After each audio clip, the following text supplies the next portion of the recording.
Muy bien, Shalom Haverim, y a todos los que vayan a ver luego en diferido esta transmisión de las Mitzvot. Habíamos quedado en la número 62, que era la que se relacionaba con la sal, efectivamente, y habíamos explicado cómo la sal era el factor de conservación de los sacrificios para que no se fuese a corromper su carne, y eso se conecta evidentemente con el principio de la conservación del cuerpo de Mashiach, que no vio corrupción, ¿ok? Entonces vamos a la mitzvah número 63 para darle continuidad. Y dice, es la ordenanza por la cual hemos sido ordenados por la obra del Corbán del Olá. Entonces ya empezamos con la reglamentación general, aquí empieza con la particular. Ya de esto habíamos hablado antes, en todo caso, habíamos visto que la Olá era el mismo Ishe, era el sacrificio que se consumía por completo, que subía en columna de humo. Habíamos hablado pues ya muchos datos interesantes. Ya dice, y esto se refiere, ¿verdad?, que cuando todo corbán de Olá se ha acercado, bien que sea un corbán de una persona o bien de la comunidad, por concepto de Olá, será de acuerdo a lo siguiente que está dicho. Entonces nos está remitiendo al libro de Levítico, capítulo 1, del 2 al 3. Cuando un Adam acerque de ustedes un corbán para Hashem, etcétera, etcétera, si es Olá, su corbán va a ser de la vacada. De la vacada. En principio tiene que ser, vamos a ver. No, no hay manera. Muy bien, ya ha entrado otro compañero aquí. Vamos a verificar que todo esté silenciándose. Parece que ahorita va a ingresar el micrófono de Tania. Bien. Ok, sigamos. Está diciendo que efectivamente tiene que ser del bakar. Bakar es una palabra colectiva en hebreo. Esta que tenemos allí, voy a ponerle un poco más de zoom para que la podamos apreciar. Bueno, parece que no se deja así. Ahí está. Permítame que se rodó un poco la página. Aquí. 63. Vamos a ver que la página está como que se colapsó un poco mientras cambiaba el tamaño. Ya se las vuelvo a compartir. Vamos a ver, 60, 56, 7, 8, 9, 60, 61, 62, 63. Ahora sí, vamos bien. Bienvenidos a todos los que no he saludado. Shalom, Haverim. Estamos en la mitzvah número 63 y está especificando que cuando el corbán sea de olá, que se consume por completo, tiene que ser del bakar. Bakar es una palabra muy común en las lenguas semíticas que se relaciona con, efectivamente, el ganado vacuno. Eso es, de allí viene la palabra vaca en castellano. De hecho, es una palabra castellana de origen árabe. ¿De acuerdo? Por eso la palabra albahaca y todos estos que tienen esa partícula o esa raíz vienen de esta palabra común bakar o bakar en hebreo. Bien, eso está en Levítico 1 del 2 al 3. Básicamente es una mitzvah que te está indicando el tipo de animal que ibas a ofrecer, ¿no? Ahora el 64 dice, es la ordenanza por la cual hemos sido ordenados que exista la obra del corbán que se llame hatat, ¿de acuerdo? Hatat, en el sentido que se ha recordado arriba y que sea el hatat, la ofrenda por el pecado, de acuerdo a lo que se ha ordenado. Esta es la Torah del hatat, sale en Levítico 6, 18. Entonces ahorita tendríamos que ir a revisar algunas especificaciones del hatat, que es la ofrenda por el pecado, y habíamos ya hablado de esto también en clases anteriores. El 65 es básicamente la tercera categoría. Yo creo que estamos de acuerdo en que esto ya lo estudiamos, ¿no? El asham. Aquí dice, es la ordenanza que hemos sido ordenados que exista la obra del sacrificio, el corbán de asham. Asham significa la culpa. En la manera como se ha recordado anteriormente en Levítico, cuando se dice, Bezot Torat Hasham. Esta es la Torah del Asham. Fíjense que es importante que figure aquí, tanto en este versículo, en el 6.7 o en el 7.1, Torat Hasham, como en el 6.18, también sale la expresión Torat Hahatat. Entonces, esto voy a tomarlo como ocasión para que todos quedemos estandarizados con la etimología de la palabra Torah, ¿ok?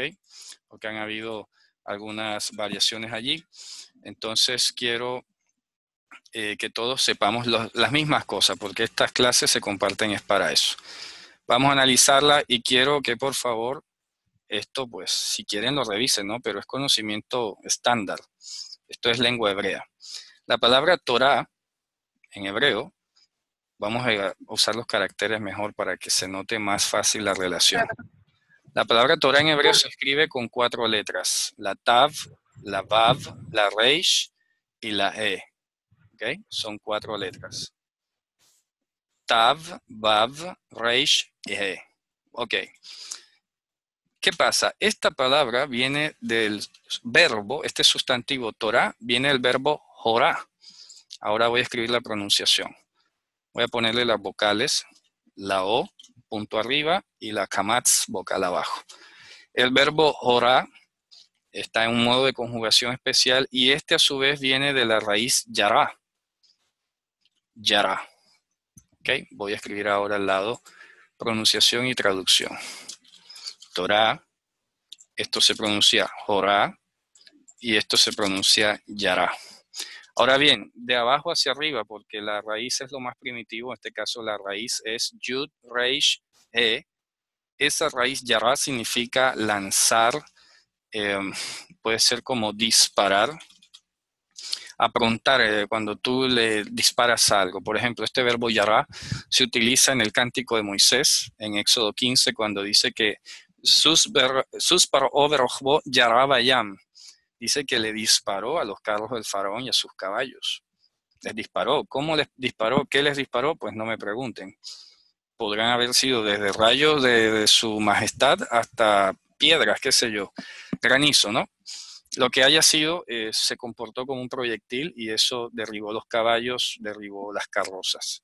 Eso pudo haber sido jabalinas, cualquier tipo de instrumento, ¿no? Yará bayam dice que los disparó en el mar. Lanzar en sentido de disparar, por eso estoy especificando. No es lanzar una alerta, no es lanzar cualquier cosa, es lanzar en el sentido de disparar algo. Y por eso inclusive hasta en hebreo moderno, yeriyá se utiliza para la metralleta y se utiliza a veces para las flechas que se lanzan con el arco. En todo caso es un proyectil, ¿ok? Lanzar o disparar un proyectil, cualquiera que sea. Entonces, de esa idea fundamental de yará, que es lanzar, disparar un proyectil, jorá significa básicamente como dejar en disparo. ¿Qué significa eso? En este caso significa orientar el tiro. Hagan de cuenta que es lo que ocurre cuando está el francotirador, ¿ya? Que está orientando el tiro hasta que calibra el punto exacto a donde va a arrojar el proyectil. Eso es lo que es jorá. Entonces, de ahí sale otro sustantivo que, por ejemplo, es un tratado del Talmud que se llama Horayot. Horayot significa eso como orientaciones, ¿no? Como instrucciones. Como cuando tienes una receta y vas a seguir unos pasos, entonces se pronuncia Horayot. Horayot. Y en el Talmud inclusive tiene sentido como de decisiones, pero son orientaciones con carácter de decisión. Es decir, como cuando en una discusión del derecho de un país o la ley de un país y dicen, bueno, el Estado se orienta hasta esta tendencia en la que le da prevalencia a esto versus esto, esa orientación, entonces con carácter de decisión. Por eso Horayot tiene que ver con eso. Jorá es dejar en disparo, orientar. Entonces, Torah es lo que han traducido como ley, y resulta pues que, bueno, no es que esté mal, ¿no? En un principio a veces en el movimiento mesiánico, y esto le pasa a muchos mesiánicos cuando están empezando, que de una van directo y van a suprimir la palabra ley. No es que esté mal, el problema es que como se extendió tan malo en el uso, pues como que toca buscar una alternativa. Pero, por ejemplo, nosotros pudiéramos hablar de una ley como aquello que orienta a la sociedad en algo. Entonces ya el problema está en la mente de la persona que ve a ley como algo negativo. Pero es que las leyes son las que regulan, las que orientan a la sociedad. Eso no tiene problema. ¿Ya? Yo de hecho, pues muy poco le hago debate o enfrento la palabra ley, porque la entiendo, ¿no? Desde el punto de vista normal. Ya cuando ven ley o para cuando una persona, la palabra ley significa algo adversario, algo malo, bueno, yo digo, bueno, ¿y por qué para ti la palabra ley tiene esa connotación tan negativa? Es que ley no tiene por qué parecernos negativo en castellano. ¿Ya? Y estoy diciendo, repito, desde la evolución etimológica. Si vemos ley como un conjunto, ¿verdad?, de orientaciones o un horizonte hacia donde te vas a dirigir, pues no tiene nada de malo. Ya si ley viene a ser algo opresor, vaya, es que hay que revisarnos constantemente. Es que la palabra ley no tiene la culpa. Culpa tiene el que hable despectivamente de ella. Así que yo invito a que como maduros ya dejemos un poco al lado ese debate porque no tiene mucho sentido, ¿no? Entonces, ¿qué sería la Torá? Lo acabamos de ver ahora, por ejemplo. Esta es la Torá del sacrificio por el pecado. Esta es la Torá del Olá. Esta es la Torá del sacrificio por la culpa. ¿Qué es? Hombre, un conjunto de orientaciones, ya si quieres especificarles técnicas o precisas respecto de cómo se realiza un proceso o de cómo se entienden las personas en un evento en el que hay un enfrentamiento de derechos y libertades, pues, ya métele todas las líneas que quiera, ¿no? Entonces, esto es lo que, pues, conocer un poco la etimología, ¿verdad? Desde el punto de vista lingüístico, porque aquí les hago otro llamado de atención, a que estemos alerta. Porque, a ver, por ejemplo, porque a mí no me gusta mucho Rashi y otros rabinos que comentaron y que son muy famosos comentaristas bíblicos, ¿no? Rashi tiene un defecto que si estuviera vivo yo se lo diría, y es que él cuando no sabe la etimología lingüística de una palabra, se pone a inventar etimologías. Y algunas le salen bien, algunas como que, wow, pues no suena mal. Pero el problema es que ya hoy la investigación etimológica, el análisis lingüístico está muy avanzado como para seguir repitiendo lo mismo que Rashi decía. ¿Ya? Eso ya ha sido muy claro y yo lo he dicho muchas veces. Por ejemplo, Rashi se le ocurrió decir que Tzarfat era Francia y eso no es correcto. Que decir que Sefarad es España, pues no es correcto. ¿Ya? Y habrá quien le guste y habrá quien no le guste, pero no es correcto. Y así sucesivamente. Que él se inventó que Ashkenazi fuera Alemania, pues tampoco. Entonces, suena como fuerte, ¿no? Que una persona tan famosa, un rabino tan famoso, se haya equivocado en eso. Y pues hay que decirlo. Y no lo digo yo. Tú entras a la academia, la lengua hebrea, hablas sobre etimología y te dicen tranquilamente que sí, que Rashi se le ocurrió esas cosas. Entonces, insisto con esto. La etimología es Yará, Jorá, Torá. Así de simple. No hay otro camino etimológico para esto. Que, repito, algunos rabinos pueden decir otras cosas, pues sí, las pueden decir, pero las cosas son como son.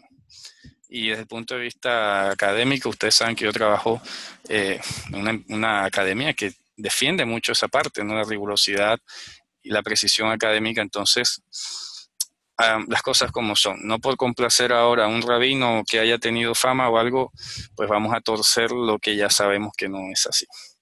Así que vamos a ver, creo que había unos comentarios por acá. Dice, ajustar la mira, ley se asume como imposición. Es que no entiendo. A ver, sí, algunos la asumirán así, pero si tú te vas a un estado normal mental, todos los países tienen leyes. ¿Y qué es una ley? Repito, es un conjunto de orientaciones, pero si hacemos una discusión más extensa sobre una ley o una norma, en una ley hay ganancias y hay pérdidas de derechos, porque si no, cada quien andaría a su propia ley. ¿De acuerdo? Pero es un contrato social. Es un contrato social y en ese contrato, como bien lo dice la palabra, aceptamos pérdidas de derechos versus otros, ¿no? Versus unas garantías. Y si alguien no está de acuerdo con ese sistema, hombre, lo que le corresponde es emigrar. ¿De acuerdo? Si no le parece que la sociedad en la que vive se ajusta a su lógica, a su visión de la vida, pues lo que le queda es emigrar, a menos que logre una carrera de dictador y convenza a todo y haga que el país funcione a su manera. Bueno, ya eso son palabras mayores. Pero dentro de ese conjunto de sociedad en el que vivimos, la ley es eso. La ley es la orientación de la sociedad. Me gustaría estudiar algún día una asignatura, una especialización que se llama filosofía del derecho. Es en esa área del conocimiento donde ya se llega a discusiones sobre moral, sobre ética, muchas cosas, ¿no? Que hoy están en discusión. Por ejemplo, con el tema de la ideología de género, que el tipo de educación, son retos que a veces llegan como tan rápido que no alcanzamos a procesar ni siquiera a veces llegar a una posición, ¿qué te digo yo?, suficientemente objetiva o discutida, ¿de acuerdo? Porque tenemos que aquí separar muy bien entre lo que es ser nosotros pueblo de Dios en medio de los pueblos y otra cosa, como pretenden algunos a veces, hacer que el país donde tú vives sea cristiano, ¿de acuerdo?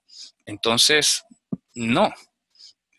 Pues yo creo que el profeta Jeremías le dijo a los cautivos que iban a Babilonia, les dijo, vayan y procuren la paz del lugar a donde ustedes van. Eso no significa ahora negociar los principios divinos, pero al mismo tiempo te está diciendo, procura la paz. Mira a ver, sin que la búsqueda de la paz signifique violación de los mandamientos. ¿Ok? ¿Tor no tiene como raíz luz? No, efectivamente no. Así que por eso no tiene que ver con la luz. Lo que pasa es que, repito, el hecho de que la palabra or en hebreo sea luz, pues no guarda relación etimológica con la raíz yará. Son dos raíces totalmente distintas. Así que por eso no confundamos or, que es luz, ¿ok? Or, vamos a colocar aquí, como luz. Y la raíz yará, que ya la hemos visto aquí en la parte de la discusión. Yará. Son diferentes, ¿ok? Bien. Entonces, insisto, todo depende del marco sociológico en el que estamos allí involucrados, en el que hemos crecido. Si te han enseñado que la ley es mala, entonces pues vas a pensar que la ley es mala. Pero a ver, la ley es como dice Pablo en Romanos 13, ¿no? La autoridad está allí y si está de parte de Dios, tienes que respetarla. Si no está de parte de Dios, es decir, cuando la autoridad se opone a la escritura y te quiere hacer violar la escritura, ahí sí, pues ya tenemos que ver a quién vamos a obedecer. Pero de resto, pues tú te conduces dentro del contrato social de la sociedad en la que has nacido hasta cuando se pueda, bíblicamente. ¿Ok? Aquí me preguntan, Juan dice que Hatá es Aven, pero el pecado entonces, tengo una tentación oral, disparo. No, no es que Hatá sea Aven, no entiendo de pronto a qué te refieres. A ver, Aven es otra cosa. Aven es la palabra en hebreo que define o denomina, vamos a escribirlo aquí, Aven define o denomina la inaplicación de la Torá o el movimiento adverso a la Torá. Aquí sería la inaplicación de la Torá o su resistencia, o sea, o resistencia a ella. El español es muy ambiguo. O resistencia a ella. O sea, que la detienes. Dice, detienen la verdad con mentiras. Eso es Aven. Por eso dice, apartados de mí, poalei Aven. ¿De acuerdo? Poalei Aven. Entonces, anomía es la palabra que se usó en griego en la Septuaginta para traducir Aven.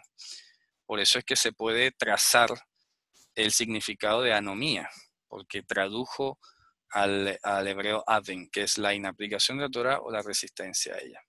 Entonces, la expresión po'alei Aven sería obradores o activistas de la inaplicación de la ley.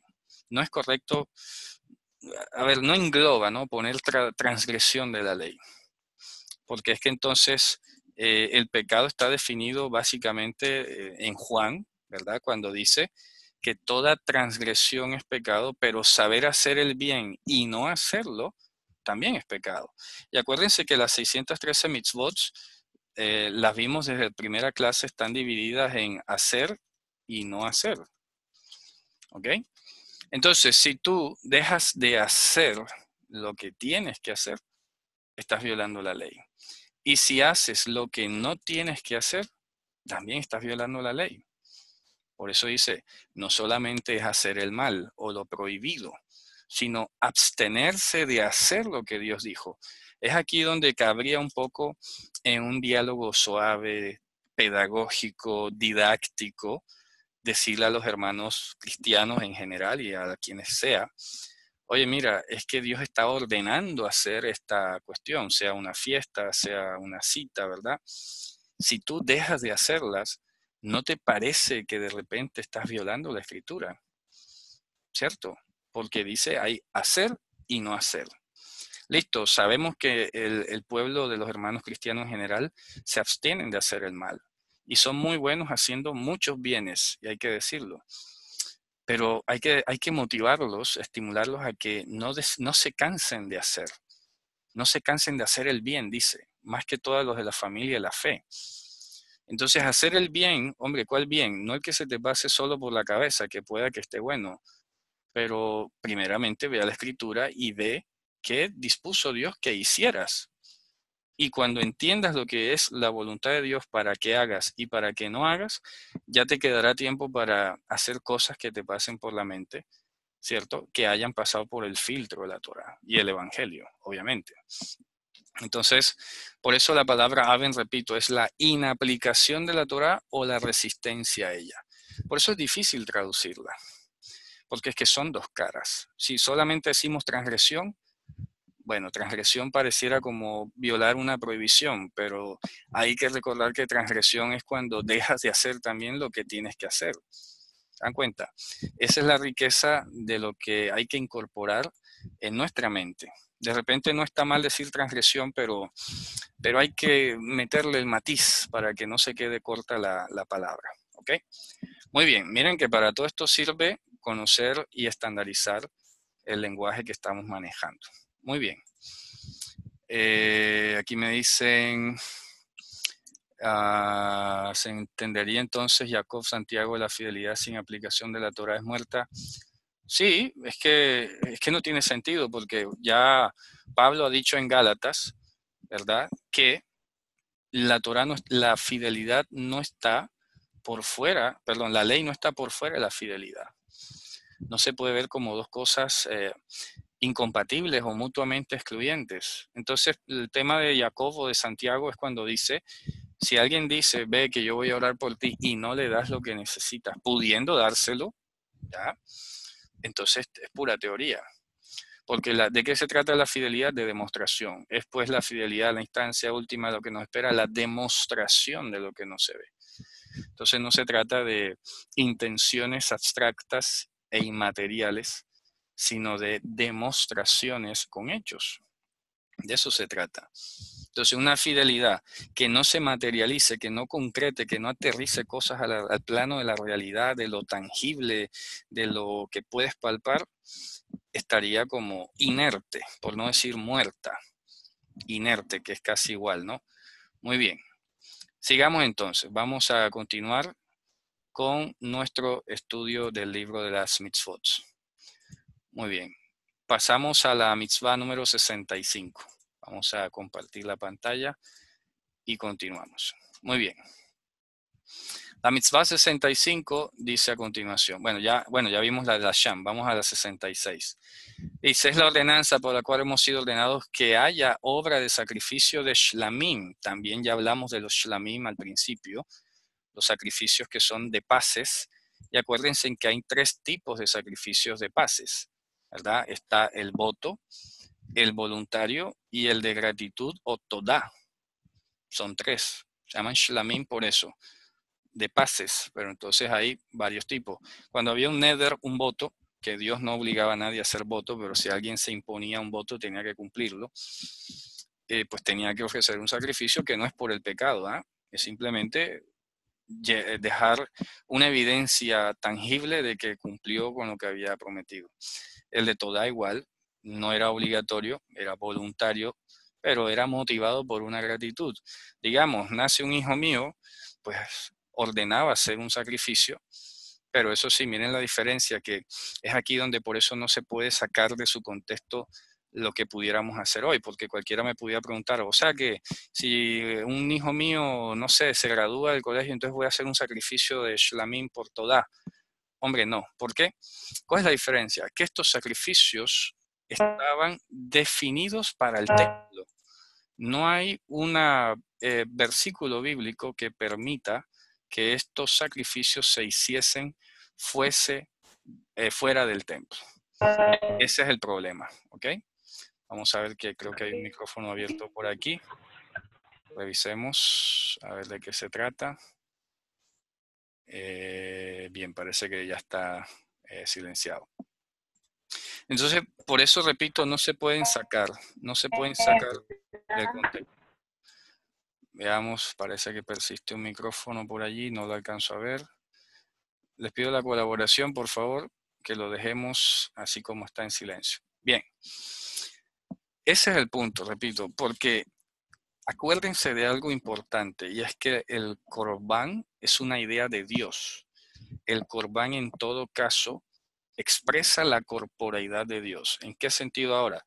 Que si hemos visto el Corbán de Olá, el de Hatatz o el de Asham, entiéndase el holocausto, el de pecado y el de culpa, que son las partes negativas de nosotros que toma Dios sobre sí, al mismo tiempo, lo que es acciones de gracias, votos y cuestiones voluntarias positivas también tienen que ser a través de Él.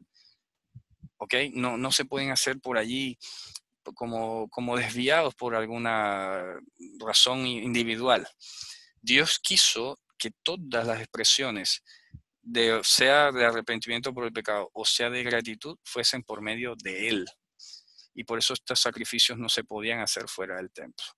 Entonces hoy, hombre, de pronto en memoria o en recuerdo o alusivo o copiando o adaptando un poco sin que tenga el carácter de sacrificio, alguien hoy puede de repente, pues sí, como tenemos por costumbre, pues invitar cuando vas a un grado, un nacimiento, un logro que quieras de pronto compartir, bueno, hasta ahí, pero no llamarlo sacrificio de paces porque ya pues cambia la connotación. Ok, muy bien. Entonces, aquí se resume un poco los 4 sacrificios que son el del Olá, el Hatat, Asham, Shlamim. Estos son las hechuras de los sacrificios de los Korbanot, dice allí, que debe acercar cada uno en particular o a nivel comunitario, ¿de acuerdo? Vamos a bajarlo acá. O a nivel comunitario. Y vamos a ver, okay. Bueno, lo que está diciendo es que no se pueden confundir uno con el otro, que si es Olá, es Olá. Esto hablaba hace poco inclusive con el Javier Orlando, que ustedes ya lo han conocido. Porque fíjate tú, todavía creo yo que me haría falta hacer un video acerca de la dinámica de cómo era el día a día de los sacrificios. Les voy a dar un ejemplo a qué me estoy refiriendo, porque hasta ahora no he visto algo que describa esta inquietud que les voy a plantear. Permítame, por ejemplo, voy a buscar un mapa de Israel y quiero que reflexionemos mucho sobre esto que les voy a mostrar. Voy a abrir un mapa y se los voy a compartir. Presten mucha atención a esto, que esto hay que considerarlo, porque no faltará el que te digo yo, el atrevido, el osado, que quiera venir a hacer como un poco burla de esto, y hay que tenerlo por lo menos contemplado. Miren, lo cambié a Paints para poder rayar un poco. Vamos a ver. Presten mucha atención. ¿Qué ocurre? A ver, Jerusalén está ubicado aquí en el límite entre Benjamín y Judá. Aquí, vamos a hacer un punto grande. Se supone y se dice que en el templo, ¿verdad? Era donde se debían hacer los sacrificios de manera central. ¿Tú te imaginas que pecase un tipo que vivía por acá en el extremo norte de la tribu de Asher, aquí donde estoy señalando, vamos a usar un color rojo? ¿Qué hacía este señor, este ciudadano israelita que vivía allá, llegando al Líbano, si pecaba?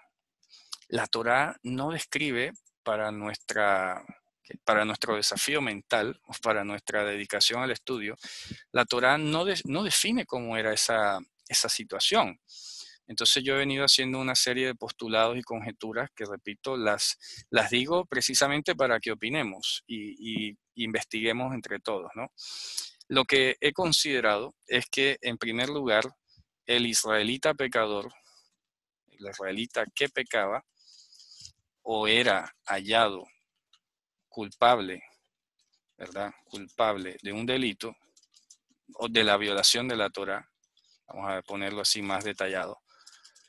El israelita que pecaba o era hallado culpable de la violación de la Torá, en principio debía acercarse al tribunal levítico más cercano, ¿ok? Y tramitar, vamos a usar términos modernos, y tramitar el tipo de sacrificio que requería hacer. ¿Ok? Entonces imagínate tú ibas allá donde el levita o el juez, porque acuérdense que los jueces eran levitas, la mayoría sacerdotes. Entonces el levita más cercano que viviera, suponte tú que de las 6 ciudades de refugio que había en esa época, supongamos que una quedase aquí en la tribu de Manashe o vamos a ponerle aquí Yisahar. Vamos a suponer que ahí quedaba un tribunal levítico más cercano. Entonces este venía desde acá, se tenía que desplazar, aquí le dictaban su protocolo y luego, venga, vaya y al templo, o sea, atraviese todo Israel y venga a ofrecer su sacrificio acá. ¿Qué te enseña esta cotidianidad? Esta cotidianidad te enseña que, en virtud de lo tedioso que podía llegar a ser un sacrificio, lo más probable es que la gente viviese, o bien sea de una manera justa y piadosa, de tal forma que los sacrificios ofrecidos fuesen muy pocos, o bien de una manera demasiado descarada que ninguno iba al templo. Porque tú te imaginarás, eran 2.600.000 hombres, israelitas, perdón, en total. Tú te imaginas todos los habitantes pecando a diario, viniendo hasta acá, viniendo, atravesando el Jordán todos los días, venir a traer sacrificios, ¿cierto? De todas las tribus, porque es que no se podía hacer en otro lado. Era ¿por qué no decirlo?, un monopolio, en este caso establecido por Dios.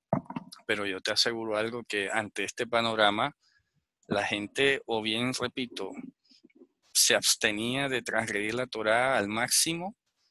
Si la transgredía, pues de pronto era, no sé, motivada por Dios a confesar, o de repente lo hallaban en el delito, o de repente, no sé, el Espíritu Santo lo redarguía, qué sé yo. Entonces, ¿qué pasaba? Tenías que ir a tramitar. Entonces, en razón de ese trámite, del sacrificio que podía darse, entonces es posible que en un paso a continuación, de repente el sacerdote o el tribunal más cercano le dijera, bueno, su culpa, en este caso, no va a requerir sacrificio, queda amonestado, de repente pues vaya y no peque más.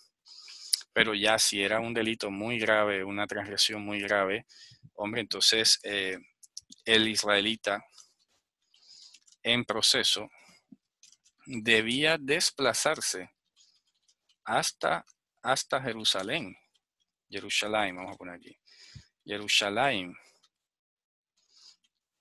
a realizar su sacrificio. Entonces aquí donde viene la otra parte, que luego también pervirtieron y corrompieron. Y es que entonces, claro, tú no te vas a traer el toro desde allá del Líbano caminando hasta Jerusalén. El mismo Dios dispuso que la persona, si el lugar le quedaba muy lejos, entonces vendiese algo de su propiedad, trajese el dinero hasta Jerusalén, que los levitas honestos, francos de la época bíblica le vendían el animal que necesitase, ¿verdad? Vamos a colocar aquí. Allí los levitas honestos le venderían el animal el animal o insumo que necesitase. Acuérdense, ¿por qué digo insumo? Porque no todos eran sacrificios de animales. La Torá dice en Levítico que si la gente era muy pobre, tenía que llevar un puñado de harina y aceite, ¿ya? Y llevarlo allí, un chorrito de aceite, y eso servía como corbán para el más pobre. Entonces, los que tenían más dinero, por eso es que les digo que eso lo tenía que definir era un juez, un tribunal sacerdotal, porque obviamente tenía que conocer los antecedentes de la persona, dar testimonio. Digo, bueno, usted es supermillonario, ¿verdad? Usted le toca llevar un toro o el precio de un toro. Allá los levitas se lo venden, no se preocupe, llévese este etiquete y allá compra, supongamos. Pero si decía, bueno, usted es muy pobre, usted hoy no, ni siquiera ha comido, bueno, vea, vaya ya que los levitas le acomodan un puñado de harina y un poquito de aceite y vaya y no peque más, por favor. Que luego, si no ni siquiera ha comido, ¿cómo va a llevar después sacrificio? Por eso es que el templo tenía un sistema, una lista de personas, por lo menos en Jerusalén, no sé qué tan amplio haya sido el radio, en las que el templo mismo le daba a las personas una subvención para que se sostuviesen diariamente. A eso se refirió Mashiach, nuestro Señor, cuando habló de la viuda que lo dio todo. Lo dio todo, que es lo que el templo le daba a ella. Y ella vino y lo devolvió al tesoro del templo. Ese día hizo ayuno. Entonces la pone de ejemplo. Mire, esta mujer dio todo lo que tenía, perdón, y el otro ha dado lo que le ha sobrado, el millonario aquel. Entonces, fíjense ustedes, es importante desarrollar esta dinámica, esta minuciosidad de cómo funcionaría o habría funcionado el sistema centralizado de sacrificios, porque esto le pondríamos el nombre técnico, ¿no? Sistema centralizado de sacrificios de Israel. ¿Ya? SCSI, Sistema Centralizado de Sacrificios de Israel. Por ejemplo, alguien que vivía por acá en el desierto de Tzin, al sur, ¿cierto? ¿Cómo hacía esta persona desde por acá atravesar todo el desierto, la tribu de Simeón, Hebrón, Belén, etcétera, hasta acá? La cosa hay para pensarla mucho, ¿no? Entonces, repito, tener esto metido en la cabeza, visualizarlo, vislumbrarlo, ya por lo menos nos va a tener preparado para que nadie nos tome por sorpresa y nos salga con una pregunta de esta categoría. Sino que dice, hombre, los sacrificios se dispusieron justamente como una medida disuasoria o disuasiva de la conducta delincuencial, porque lo que te correspondía a continuación era un trámite enorme, tedioso, que quitaba tiempo, esfuerzo, pasabas pena o vergüenza allá en Jerusalén. Es una cosa muy fuerte. Y si alguien de pronto omitía hacer el sacrificio, bueno, venía Dios y se lo ponía difícil, ¿verdad? Dice, todo ese trámite hoy lo asume Yehoshua con confesión y nuestra enmienda es continuo sacrificio porque permanece en él. Es correcto. Por eso es que es el alivio y al mismo tiempo alivio para nosotros, pero al mismo tiempo es aplazamiento de juicio para los que pecan. De todas maneras, hay que tener presente que este sistema sacrificial era solo para israelitas, lo cual indica o equivaldría hoy a decir creyentes. Entonces, los que están afuera los juzga Dios. Y eso lo dice Pablo. A los que están afuera los va a juzgar Dios. Entonces, por eso suena un poco extraño cuando alguien dice, no, a mí me juzgas Dios. Bueno, entonces estás afuera, ¿cierto? Entonces, es esta minucia que es importante que la contemplemos, ¿no? Y si los que pecan desconociendo la Torah pueden ser perdonados, ya te lo dije, ¿no? Los que están afuera. Pablo inclusive en Romanos capítulo 1 o en el 2, creo que es en el 2, Pablo dice que a los que pecan con Torah, Dios les va a defender. ¿Por qué? Porque de hecho había una máxima en el siglo I que decía, ¿verdad? Así, el que pone en práctica un mandamiento adquiere para sí un abogado. ¿Ya? Un abogado. Entonces, claro, eso suena mucho como el que pega y reza empata, una cosa así, pero evidentemente el lenguaje es lo que se rescata y por eso es que nuestro principal abogado es Yehoshua HaMashiach. ¿Ok? No son las obras, porque quedarse en el plano de las obras como que ¿cómo se dice? Contrarrestan lo malo que hice, es lo que pasa con el dicho. El que peca y resempata. O el que hace obra y peca, entonces compensa, o algo así. Resulta que no. En este caso, el abogado que tenemos lo que hace es prevenirnos de delinquir, que es lo distinto, ¿no? Por eso es que la palabra griega paráclitos, que han traducido como consolador, y le llaman consolador a Ruach HaKodesh, y piensan que es una persona, pues no. ¿Por qué? Porque el paráclitos o paráclitos es el abogado que Dios o que Mashiach nos ha dado, un abogado que preventivo, no es un abogado para sacarnos de los delitos, no, es un abogado asesor que nos previene. Y ya luego allá en Juan dice, y si cometemos pecado, abogado tenemos en Yehoshua HaMashiach. Bueno, ya de esos trámites se encargará él.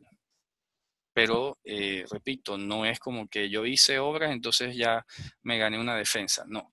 Entonces, ¿por qué estamos diciendo eso? Porque en Romanos dice que los que pecaron con la Torá, con Torá van a ser juzgados. Pero los que pecaron sin Torá van a ser juzgados. Es decir, en aquel día Dios le va a decir a muchos gentiles, a los que están afuera sin Torá, les va a decir, bueno, ¿y usted qué? A ver, ¿qué cosa por lo menos la Torá hizo? Vamos a cruzar cuentas aquí. No, yo me la pasé fue matando elefantes y extinguiendo rinocerontes blancos y extinguiendo leopardos y tigres de Bengala. Destruí tantas hectáreas de bosque. ¡Wow! Bueno, usted no tiene nada que aportar, ¿verdad? No hay nada que abogue en su defensa, nada. Bueno, ni modo. Venga, Dios le va a pagar a cada cual según su obra. Por eso es que no es injusto. Cada quien va a recibir lo que ha hecho en ese sentido, pero la salvación es del Señor. Y eso es indiscutible. Por el puro afecto de su voluntad es que hemos sido escogidos, no porque seamos mejores que nadie, ni más que nadie. Porque de una misma masa tomó unos vasos para su honra y el resto lo dejó para lo que vino, siendo esclavos de Satanás y siervos de este mundo y del pecado. A nosotros le plació al rescatarnos como una muestra del poder regenerativo que Él tiene. Pero éramos igual de pecadores que los demás. Eso lo dice Pablo en Efesios 2 también. Bueno, entonces quería por lo menos ilustrarle este sistema del sacrificio, sistema centralizado de sacrificio por el pecado, porque, repito, es un tema que no se ha expuesto nunca. Yo hasta ahora no he visto ni siquiera en la literatura judía publicada, no me he topado con el libro, seguramente debe existir. No voy a ser jactancioso, arrogante, así que nadie ha escrito sobre eso. Seguramente sí, pero en todos estos años no me he encontrado nada que documente, ¿no? ¿Cómo era el día a día de esto? Sobre todo para la gente que vivía tan lejos y no hay un registro bíblico ni extrabíblico de la frecuencia con que eran ofrecidos estos sacrificios o de qué tan concomitante era el sistema, qué tan asistido, qué tan concurrido era el templo de Jerusalén en ese momento. El único dato que medio recuerdo así es el de Joaquín Jeremías en su libro de Jerusalén, los días de Jesús, y resulta que él decía que era el sacrificio de Pascua, ¿okay? Que no era por el pecado, y el sacrificio de Pascua se sacrificaban 180,000 corderos, 18,000 corderos, perdón, que bastaban para 180,000 personas. 18,000 corderos, por eso que tomaban turno desde la madrugada y para llegar al mediodía terminar. Fíjense ustedes, son 18,000, porque eso era, la fiesta de Pascua era centralizada en Jerusalén y no había forma de hacerlo en otro lado. Tenía que venir el del norte, el del sur, el del este, el del occidente, a Jerusalén especialmente a que le degollaran su corderito. ¿Tú te imaginas cómo se debía haber abarrotado la ciudad? Según los cálculos del profesor Jeremías en ese libro que cité, la población era como normalmente de 80,000 personas, Jerusalén, y en tiempos de fiestas de peregrinación llegaba a 180,000. Y vaya a ver si en esas cifras redondas no hay más. Fíjense ustedes que una ciudad grandiosa de un imperio como Nínive era de 120,000 personas. 120,000. Capital de imperio, estamos hablando de un imperio, ¿no? Mientras que acá era una ciudad, así que es razonable que 80,000 sea un número razonable, entendible. Y sin embargo, según los registros que aporta el profesor Jeremías, subía a 180,000 personas. O sea que se llenaba de más gente más de gente que la propia Nínive. ¿Ya? Bien, pero entonces les comparto esa inquietud, Javerín, para que entonces en lo que tengamos tiempo, que nos topemos con algo relacionado con el tema, lo rescatemos y lo tengamos allí para ir desarrollando esa parte que creo yo que ha hecho falta, la verdad. Hace falta una documentación rigurosa de esa minucia del sistema, cómo funcionaba en la práctica. ¿Ya? Muy bien. Teniendo en cuenta, repito, la centralidad exclusiva de los sacrificios en Jerusalén. Ya entonces vamos a llegar a la mitzvah número 67. No sé si alguien tenga alguna pregunta o quiera hacer algún comentario o compartir una inquietud de esto que hemos hablado hasta ahora. Voy a hacer una especie de retroalimentación. Si alguno quiere, por favor.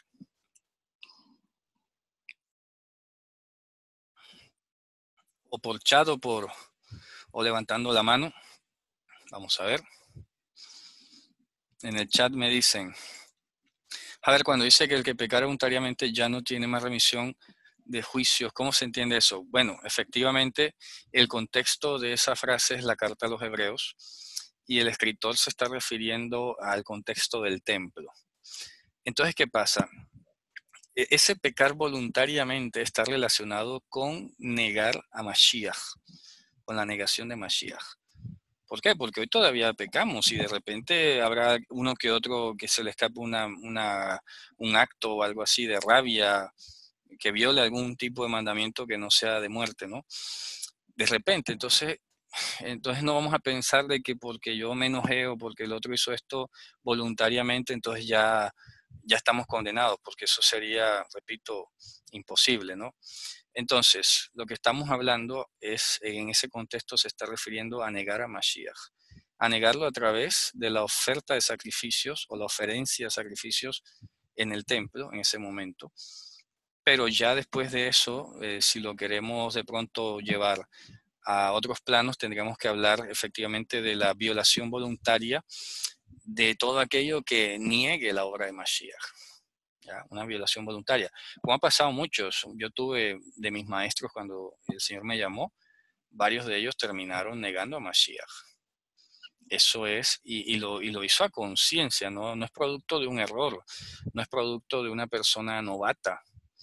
Terminó negando al Mesías. Bueno, no sé. Básicamente, negar al Mashiach es lo que he llamado yo ese pecado que no se perdona en este mundo ni el venidero. Habría que ver, repito, si ha ocurrido que alguno que haya negado a Mashiach se haya retractado después. No lo conozco todavía.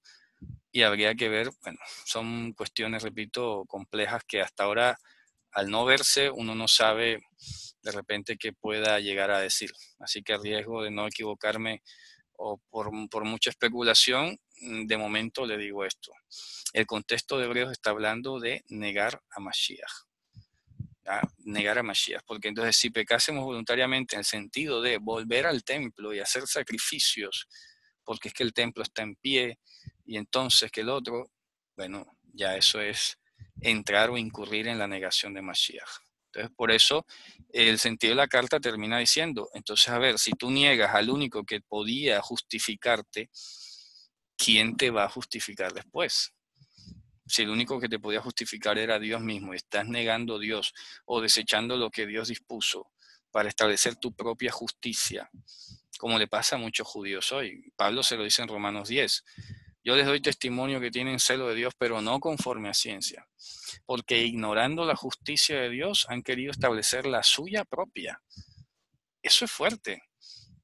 Entonces, repito, esto sí nos debe a todos meter un poco como dentro de temblor y de temor, porque Mashiach lo dijo y lo voy a estar diciendo cuando venga el caso. Cualquiera que viole uno de estos mandamientos muy pequeños y así enseñe a los otros, muy pequeño será llamado en el reino de los cielos. Dejando todavía pendiente allí al juicio de Dios, ¿qué significa eso de muy pequeño será llamado? Que no suena para nada bien. Pero ya, la escritura nos advierte que quienes vengan a negar a Mashiach de una forma u otra, repito, seducidos por la avaricia o el poder o el amor al dinero o al prestigio o al ego, etcétera, etcétera, hombre, estas personas les dirá, nunca te conocí, apártate de mí, violador de la Escritura. Hay juicio de Dios en esta vida y también en el día postrero, los negativos los resultados por malas obras son solo consecuencias. Bueno, yo pienso que es una buena pregunta, ¿no? A ver, como yo le he dicho como hace como 2 meses, a ver, ni siquiera Dios es que castigue, por eso hablábamos más bien de reprender, no sé si se acordarán algunos de ustedes, porque es que la mayor, y a esto apelo a la parábola del hijo pródigo, que la conocemos así. Si ustedes revisan la parábola, a ver, los padecimientos que tuvo el hijo este que se fue, no fueron castigos de su padre, fueron las consecuencias directas de estar separado de él. Entonces, en principio es lo que Dios hace, ¿no? Una persona se aparta o entra en rebeldía, da cosas contra el aguijón, se rebela, etcétera. Dios no es que le mande castigos. Simplemente el hecho de alejarse de su cobertura, ¿de acuerdo? Es lo que va a producir que esta persona quede a merced de Satanás o a merced del mundo y en el mundo pasen las cosas que pasen. Entonces Dios ni siquiera tiene que enviar castigos. El mayor castigo es no estar con él. Por eso es que le dice al hijo que se quede en la casa, que pone como a protestar, ¿verdad? Entonces dice, bueno, hijo, pero yo pensé que la mayor gloria era que tú estuvieras conmigo. Pero si ahora me estoy enterando que es que tú querías hacer lo mismo que el otro y te estás como aguantando. ¿Me explico? Entonces, en ese sentido, los negativos de las acciones, por eso es importante, y hace poco hablaba sobre la inexistencia del libre albedrío, porque es que las decisiones que tomamos nosotros las hacemos dentro de la voluntad de Dios o fuera de la voluntad de Dios. Y es ahí donde hay que revisarse, ¿no? Si lo que estoy haciendo está dentro de la voluntad de Dios o fuera de la voluntad de Dios. Y pedirle discernimiento y pedir consejo y preguntar y todo. Y bueno, ya de ahí en adelante, agotado todo eso, Dios nos guarde, ¿no? Y nos proteja. A ver, ya te doy la palabra, a ver, déjame y leo otro comentario acá. Basándose en la hipótesis de lo engorroso del sacrificio, teniendo en cuenta la distancia, es proclive a la corrupción de los levitas. Además, se puede decir el levantamiento de muchos profetas llamando al arrepentimiento. Sí, es correcto. Pues fácil separarse. Sí, correcto. Yo creo que esa debía ser una de las últimos llamados que Hashem hacía al pueblo, ¿cierto? Para que se apartasen de lo malo, para que procurasen, porque de lo contrario, lo que venía era un proceso tedioso en el trámite de la reconciliación. Javier, adelante. Shalom. Shalom, shalom. Buenas tardes de México. La gravedad aquí de la situación está en lo siguiente. En no saber diferenciar lo que es el padre y el hijo, y no solamente no saber diferenciar lo que es el padre y el hijo, sino dar la titularidad al hijo como hombre, desprendiéndole de toda esa parte del 100% que es Dios. El milagro que existe aquí es que el Todopoderoso se ha rebajado para ser igual a nosotros y ser maldito por nosotros. Esa es la circunstancia, esa es la gravedad de todo pecado, esa es la contienda con la que yo me encuentro con muchos que dicen estar dentro de las raíces hermanas. Y eso hay que enfrentarlo, hay que reivindicarlo y hay que dar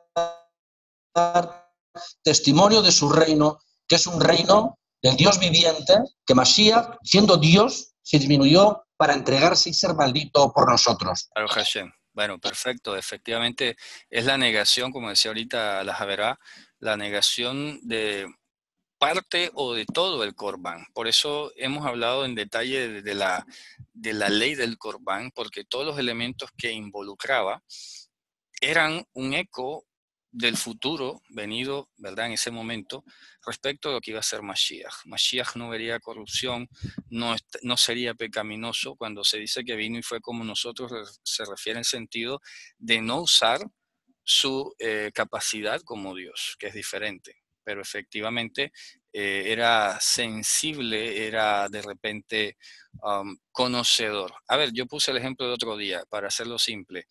El perro tiene un olfato enorme y él no necesita probar la droga para saber que es droga. ¿Ok? Sabe que es droga. Lo mismo nosotros, no necesitamos a veces, aunque tenemos un olfato muy reducido, no necesitamos de pronto saber lo que está al otro lado de la pared si sabemos que huele a canela. Pero vaya que de pronto no es exactamente lo que nosotros imaginábamos, ¿no? Puede ser un arroz de leche o un flan o algo por el estilo. La diferencia es esa, que Mashiach sí sabía efectivamente qué era lo que había, porque dice que olía con el temor del Señor. Así que en ese sentido, por eso conoce nuestra situación, sabe que somos polvo, y ese concepto lo dice el Salmo 103, inclusive. Dice Adonai, dice, porque él conoce nuestra formación, se acordó que somos polvo, se acordó que somos polvo. El hecho de ser el Dios eterno, incorruptible, comparado con nosotros, esto es polvo, esto se disminuye, se deshace enseguida. ¿De acuerdo? Es en esa dinámica, pero no que él haya venido a hacerse estrictamente polvo exactamente que nosotros, porque luego no habría podido salir de allí. ¿Quién lo iba a regenerar a él después? Por eso él hizo, mi vida nadie me la quita, yo de mí la pongo y tengo potestad para volverla a tomar. Eso lo diferencia radicalmente de cualquier ser humano. Y es un tema que ya hemos hablado antes en la deidad del Mesías. Bueno, Javerín, entonces con esto llegamos al final. Voy a dejar la 67 para la próxima, porque ya se desglosan algunas cosas más aquí. Y ya estaremos hablando acerca de la minja, que tiene un valor plural, un valor, digamos, variado en cuanto a los significados y aplicaciones, y por eso merece un tratamiento especial por aparte. Bueno, entonces con esto terminamos por hoy. Gracias a todos por su atención y nos vemos en una próxima entrega. Baruch Hashem. Letraut. Shalom, Letraut. Toda Rabá. Shalom. Ana, Susera Maiteshua. Shalom, shalom, shalom. Shalom. Letraut.